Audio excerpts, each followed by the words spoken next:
On December 9th, police say they found Fridley unresponsive inside an apartment on Monterey Parkway in Sandy Springs. 29-year-old Kirsty Flood, Fridley's babysitter, was arrested. Fridley's family says the babysitter first reported the little girl died after falling at the playground, but an autopsy revealed she suffered severe injuries.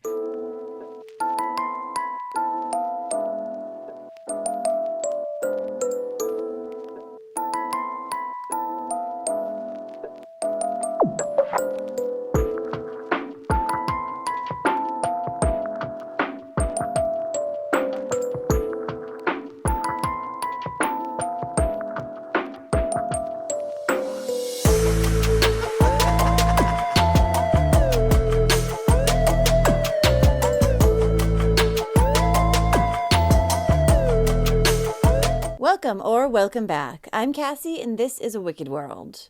So the story I have for you today is about a mother who trusted a good friend with her toddler, a friend whom she had known for years. But one day, that trust would be broken for good, with a monstrous act. This is the story of Fallon Fridley.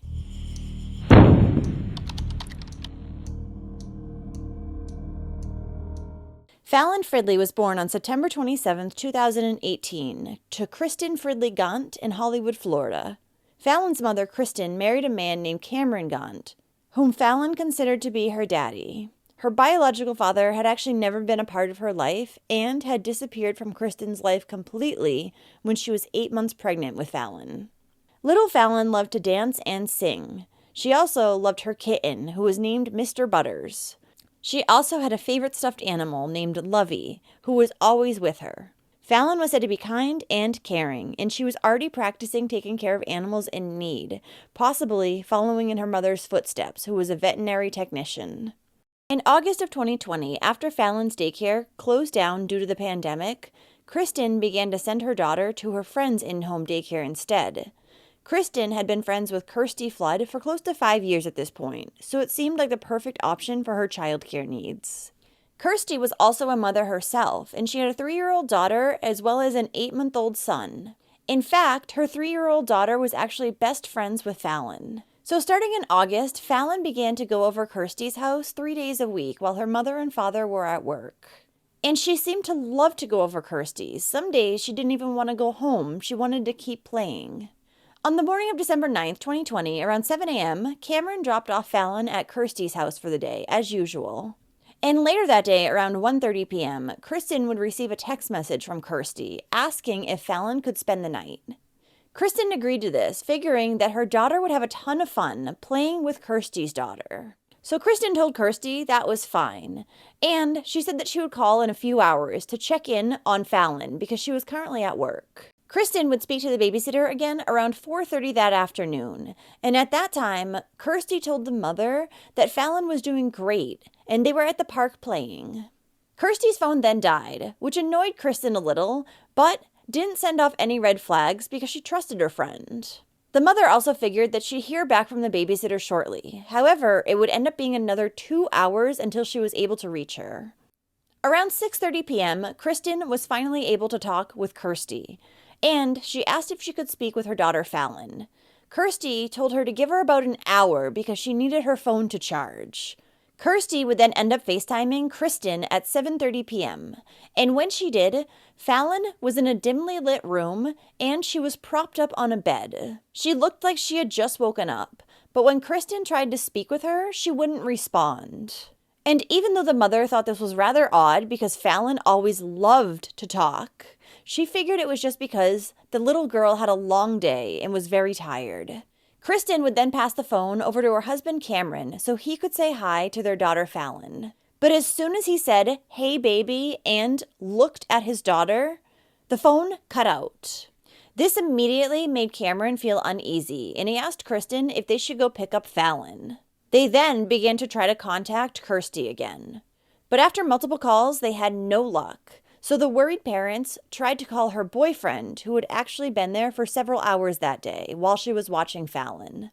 When he finally answered after several phone calls, he told Cameron and Kristen that Kirsty's phone had died yet again, even though she had just been charging it for over an hour.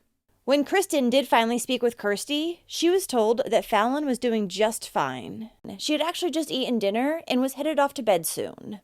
Then, less than 2 hours after the FaceTime call, Kristen received a panicked call from Kirsty. She told her that Fallon was unresponsive because she had actually hit her head on the slide at the playground earlier.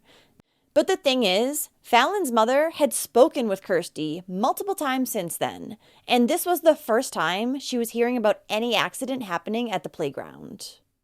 Fallon had been rushed to Children's Healthcare of Atlanta, and Kristen and Cameron had rushed there as well. Doctors would tell the little girl's parents that her injuries were not consistent with a playground injury. She had immense internal bleeding and no brain activity. A doctor said that a child with those types of injuries would not have been physically able to walk or function, meaning that the injuries were inflicted relatively close to when Fallon had been brought into the hospital. Sadly, the little girl's injuries were far too severe, and she would end up passing away. Hey, I love you. I love her. You're a sweetheart. Kirsty Flood was arrested 2 days later, and she was charged with malice murder, felony murder, aggravated sexual battery, cruelty to children in the first degree, cruelty to children in the second degree, making false statements, and tampering with evidence. She was denied bond. Now, Kirsty initially told police that Fallon had been playing on the slide at the playground when she had suddenly hit her head. She told them that when they had arrived back home, she put Fallon to bed because she had been acting strangely, but she had never woken back up again. That was where you believed, I guess, that she may have fell off the slide or whatnot? Okay, so, I mean, to me, the slide, the thing, whatever, that just sounds like, eh. But then, like, on the bottom of the slide, there's you know, the bottom of the slide, and then you could, like, when you lift your head up, the only thing I could think of is there maybe, because I noticed, like, a little bit of red right here. It's nothing serious, it's like a little bit of red. Mm-hmm. But that was it. I'm like, there's nothing serious enough to where it would be like, oh my gosh, like I need to rush her to the hospital because internal bleeding. You know what I mean? Like my child fell off the top of the playground. Mm-hmm. But a huge difference. Yeah. So I played it like it was. You know what I mean? Went home, laid her down. She wanted to lay down for a minute. So I laid her down. She has her own bed, actually, at my house. I have a bed for my daughter, and I have a bed for her. Laid her down next to her, and then cooked dinner. I cooked mac and cheese and vegetables. Was she playing at the house when I got back? Was she okay then? She was playing for like a second, and then when she wanted to go lay down. So in my daughter's room, she has a TV, she has all this stuff they just love. So that's like the little spot, and then they have a playroom too. She went and lay down, and then just for a minute, and then I was like, Fallon, are you hungry? You want dinner? And she ran. You can ask Jeff. I'm not yelling so you can sit and think. She ran to the kitchen. I'm thinking, oh, baby, she's hungry. She feels good. She's great. She made me lay down for a second. Whatever, we're cool. And then doesn't eat. And I'm thinking, okay, that's weird. You know what I mean? You were just so hungry. I'm not giving you candy, you know? Or I'm just going to keep giving you candy. And, like, that's like, I think what her parents might do, say, it's just easy, wean your way out is candy and chips. Mm-hmm. Just to make it easy, just to get the food in. Yeah, I get it. And I'm overweight. It's not great parenting, but hey. No, I get it too, but I'm overweight and I don't want to do it to my kids. So basically I'm just trying to like have healthy options at my house. Okay, cool. So anyway, she didn't eat. Harper, I ended up giving all the food to my dog. I literally just threw it. She had like 2 bites. I think she had like the veggies and then maybe 1 shell of a noodle. Barely anything. And then the rest I just gave to my pet because I ran out of dog food and it happens. I couldn't go to the store. I was trying to cook dinner, trying to do all this. Didn't want to leave her. So we stepped outside for 5 minutes, whatever, 10 minutes, smoke stay. I don't even know how long it was. Not long at all. Go back in there and check on her, and she's looking like this. And I'm like, what is that about? Kirsty also told authorities that her 28-year-old boyfriend, Jeffrey Scott Myers, had been present for several hours that day in their Monterey Park apartment. And he had actually helped her put Fallon in a cold bathtub prior to calling 911 because Kirsty believed this might shock her awake. She had the distant look. I put her in the tub because shell shock. You know what I mean? That cold water. Yep. Sometimes can, just do the trick, just real fast. So she was in her diaper and even still in her socks. And because I don't want to shell shock her too bad. Right, you put her in the tub with her socks and diaper? Like literally like sat her down like this, shined the cold water, held her back, like the back of her neck like this, and nothing. Didn't even respond to the water. And then we put her in the tub, 2 seconds. Just a quick little. Were you and your boyfriend? Yes. Okay. Just a quick little, he was helping me trying to do everything in the squat. Put her in the tub for 2 seconds and then, bring her back. As far as that, I'm just saying, like, I'm shocked because I'm a dad. Rocking her, like, we're literally rocking her, holding her, like, doing all that, like, just the comforting aspect, just trying to get, like, the whatever, I don't know, trying to do everything that I could motherly do. The natural mother things that you could do. And nothing was working. Okay. And then she went, what? At that point, after you got out of the tub, I'm like, what? No, seriously, like, what is going on? Like, I could see if, like poison or, like, something that, you know what I mean? yeah. They need to run some tests on that girl. They really do. All right. And they need to run some tests on her. I don't know what to do from here on out though, as far as like I'm her nanny and I'm her all of this, and I don't know. I'm a friend of her mother's. I don't know if I should go to the hospital and give her a hug. Because if that was me. Do you want to know all the issues that she has? Yes. Okay. According to the doctors in the ER, Yes. she has a skull fracture. A what? A skull fracture. Her brain is swollen and bleeding. She also has internal bleeding, where she has, according to the doctor, let's see here, her belly is full of blood. She's got an injury to her liver, her spleen, and her colon, and is still actively bleeding inside. She has no brain function. Oh my God, stop. She's got bruises all over her body. Stop. She's got bruises all over her head. The external part of her head is swollen.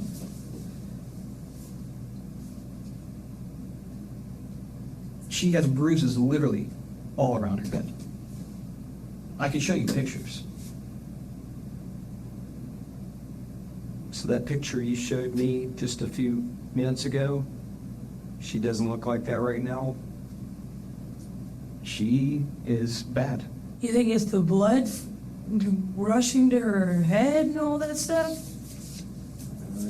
You know when you're laying in So when she was dropped off this morning, yeah. how did she look? How did she act? Did you notice anything that was out of the ordinary? Her dad just told me she had the flu. I mean, he had the flu. That's it. That's it. You didn't see any bruises on her head, on her belly, anywhere. She had scratches right here. From a possible dog scratch, right? She had a scratch right here, and then she had a bruise right here. Okay. Yeah, that's it. So and then I think she had no bruises up here. no. Okay, none of that was there. I mean, she wears her hair like this. Okay.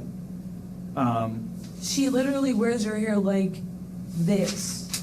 I would, if I saw a bruise on her head, I would call her mom immediately.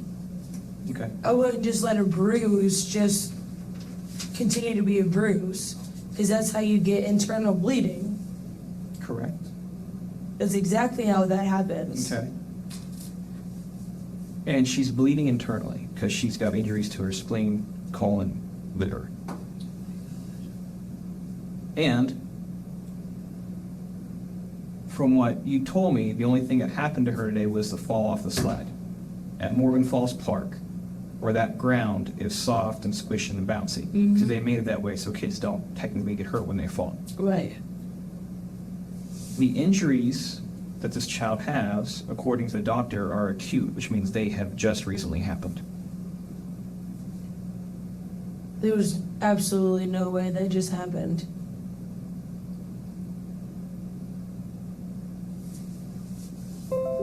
So these injuries this child has are not consistent with what you're telling me happened. The injuries this child has are from some severe abuse or injury.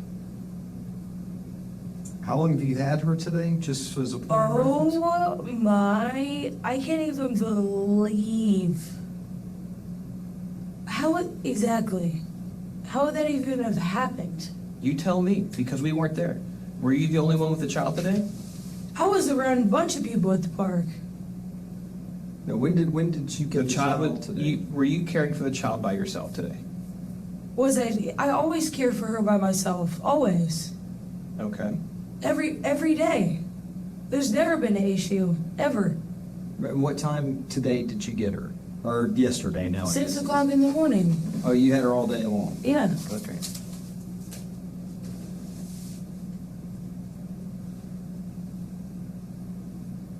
Something's happened that we're not being told has happened.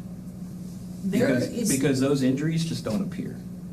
There is absolutely nothing that I would ever do to a child, first and foremost. Second off, if you ever look at my kids, they've never been touched, and they never will be. I don't believe in violence. So the fact that that's an acute thing that just happened, And you didn't notice any of these injuries on the child beforehand? I grabbed him the minute I saw him and called the ambulance. Does that add up to you? In your head, does that add up to you? Lots of crazy things can happen. If you're concerned about something and the first thing you do is grab somebody and call the ambulance. So police, of course, wanted to speak with Jeffrey as well, and he would admit that he was indeed at Kirsty's apartment that day. He was subsequently charged with child cruelty and second-degree murder, and he was also held without bond. A surveillance video had actually been obtained from inside Kirsty's apartment, and it showed Jeffrey interacting with Fallon in a loving way. He would even say that she was like a family member to him. And while police did not think that Jeffrey had hurt the little girl in any way himself, Jeffrey was still seen on camera, just standing off to the side, doing nothing, while Kirsty hurt little Fallon. And Kirsty's 3-year-old daughter, who was Fallon's best friend, was also in the room watching this happen to Fallon.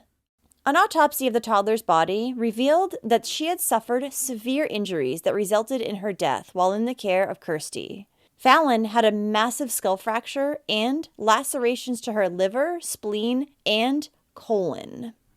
Investigators would also discover that on the night Fallon had been rushed to the emergency room, her babysitter had done a number of disturbing searches on her cell phone.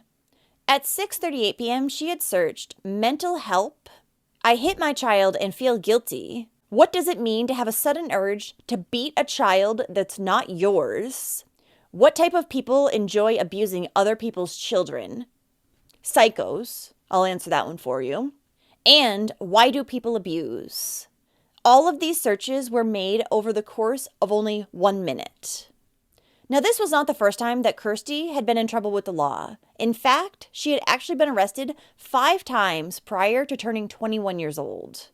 She was arrested in November of 2012 during a traffic stop when she was found carrying Xanax with no prescription. She had then pled guilty to this drug charge and ended up serving 3 years of probation. But then in October of 2013, a judge would revoke her probation after she failed to comply with certain conditions, including getting tested for drugs, paying fines and fees, and completing her 150 hours of community service. She would only end up spending 15 days in jail for this before she was released to the supervision of her probation officer. And in 2020 alone, authorities had actually been out to Kirsty's apartment 6 times for random alleged crimes, including larceny, criminal trespassing, and harassing communications in regards to a landlord-tenant dispute. Kirsty had also recently been given a lease violation from her apartment complex for illegally running a daycare out of her apartment. And when she had killed Fallon, she was facing eviction. So some friends of Kirsty came out after Fallon's death defending her, saying that she was an amazing mother and would never hurt a child. One of her friends even said that children were her whole world. But then there was a mother who had previously sent her own child to Kirsty's house to be watched, and she had different things to say. In fact, she said that her own daughter had told her that Kirsty would yell at and hit her 3-year-old. Kirsty had also screamed at this other little girl and put her in timeout, something that her mother was not happy with. And she had actually pulled her child from Kirsty's care just days before Fallon's death. Fallon's mother, Kristen, said that she believes her daughter's death was premeditated, especially since Kirsty had texted her at 1:30 that day asking if Fallon could sleep over. But her injuries weren't inflicted until hours later. Kristen also said about her former friend, she was a complete sociopath hiding behind this mask of a good mother and a good friend. This was a cold-blooded murderer. Kristen said that it was like Kirsty had just snapped one day, and she could not believe the evil that had been right in front of her all these years. A GoFundMe page was established to help Kristen Gaunt with medical and funeral expenses for Fallon, and its goal of $25,000 was quickly met. The family also made an appearance on Dr. Phil to speak about what had happened to them.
Almost 4 years later, in March of 2024, both Kirsty Flood and Jeffrey Myers pled guilty and were handed down 2 different sentences. Kirsty received a life sentence and Jeffrey 15 years. He will be eligible for parole in 2036. Kristen said that her daughter Fallon was the light of her life. She also said that her daughter's death upended everything she knew. Everything she thought about the world has now changed, and she views other people much differently. A funeral for Fallon was held on December 17, 2020, at Pool Funeral Home in Woodstock, Florida, and she was later buried at Rolling Hills Memorial Garden in Winter Haven, Florida. Since Fallon's death, her mother and father have had a healthy baby boy together named Asher. And Kristen had also just recently found out that she was pregnant with a little girl who was due on Fallon's birthday, December 9th, 2024. Unfortunately, the baby was born on August 23rd, which was more than 15 weeks early, at only 1 pound, 7 ounces. And sadly, she would end up passing away just a few days later.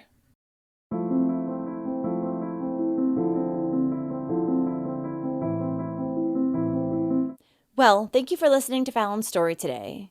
What happened to Fallon is especially frightening. Her mother knew and trusted this babysitter for years, and she had no idea what an evil and disturbed individual she really was. She hid who she really was for so long, and it's unbelievable she was able to do it so well.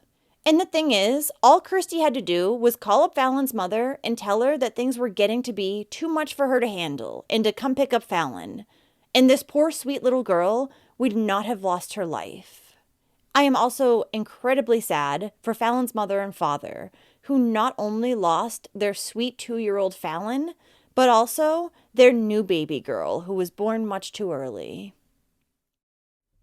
So if you like true crime and you want to hear it from me, then don't forget to hit that subscribe button below. And turn on your notifications too, so you'll know when I upload a new video, which is at least twice every week. Thanks for watching A Wicked World today. Until next time, take care guys. Bye. Thank you to all the patrons of A Wicked World. Now, there's even more of A Wicked World on Patreon. So check it out at patreon.com/awickedworld or use the Patreon app. You'll have access to exclusive videos each month and more. Any support truly helps to make sure the victims never get forgotten and to highlight the shortcomings of society associated with each case. Do you have a suggestion for a case you'd like to see me cover? If so, send me an email at awickedworldtruecrime@gmail.com.